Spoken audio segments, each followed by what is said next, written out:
इहादे वर्तमान प्रधानमंत्री मानधन योजना के निकरी आसला गोटे बहुत बड़ खबर।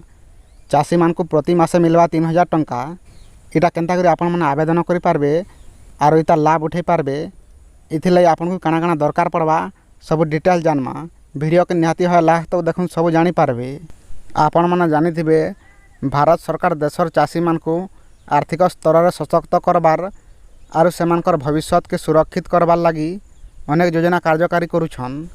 ई योजना माध्यम रे चाषी माने मासिक 3000 टंका पाई पारबे, जेन लागि वार्षिक हो जिबा 36000 टंका।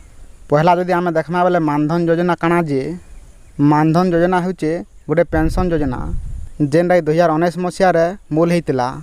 इतार मेन लक्ष्य होचे चाषी मान को वृद्धावस्था रे आर्थिक सहायता प्रदान करबार। ई योजना अधीन रे चाषी माने निजर बयस अनुसार प्रति मासे 55 टंका रु 200 टंका तक जमा करि पारबे। तार पर सेमान को जेते बेले 60 बरस पूरी जिबा सेमाने एतर मासिक 3000 टंका पेंशन पाइबे। ई योजना रे चाषी मान को लाभ उठाबार लागि हेले 18 बरस रु 40 बरस हेतिबार दरकार। तार पर चाषी मान को ना रे 2 हेक्टर जमी थिबार जरूरी।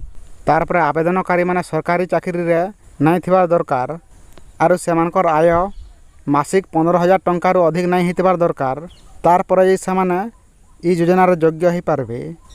ई योजना आवेदन करबार लागि हेले आपण मानधन.in नाले तो pmkisan.gov.in वेबसाइट के जिकरी आपण माने मोबाइल रे आराम से अप्लाई करि पारबे।